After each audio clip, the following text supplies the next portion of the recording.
समय के अपन काटे जियो दिन के Devanshi recording studio Triveniganj.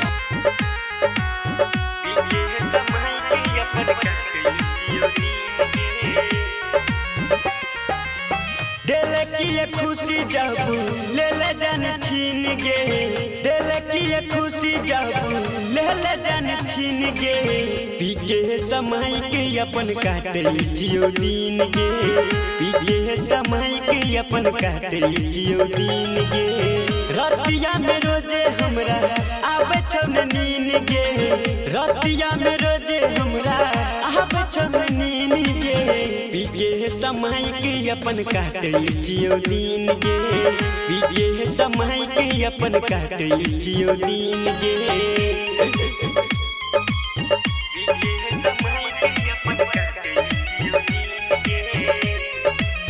Music by ओम शंकर जी परसा हे गे प्यार मोहब्बत में कर देले जिंदगी हमर झंड गे गे जा हे गे प्यार मोहब्बत में कर देले जिंदगी हमर झंड गे अपन खूबसूरती पकिया करे छी घमंड गे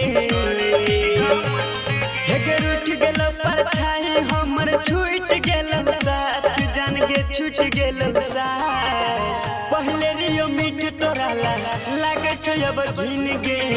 पहले रियो मीठ तोरा लागे छो अब घिन गे बीते समय के अपन काटे जियो दिन गे बीते समय के अपन काटे जियो दिन गे दिल की ये खुशी जब ले ले जान छीन गे दिल की ये खुशी जब ले ले जान छीन गे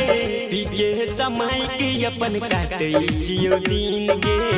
बीते समय के अपन काटे जियो दिन गे बीते समय के अपन काटे जियो दिन गे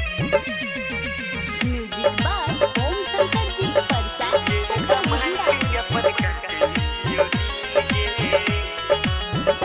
हे गे कोई नहीं छै सहारा हमर जी के अब की करबै गे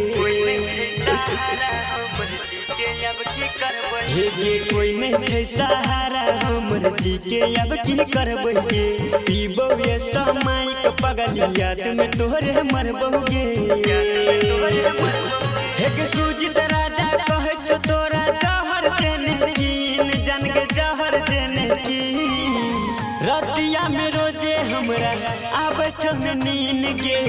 रतिया में रोजे हमरा आवे छन नीन गे बीते समय के अपन काटे जियो दिन गे बीते समय के अपन काटे जियो दिन गे दिल की ये खुशी जब ले ले जान छीन गे दिल की ये खुशी जब ले ले जान छीन गे बीते समय के अपन काटे जियो दिन गे बीते समय के अपन काटे जियो दिन गे।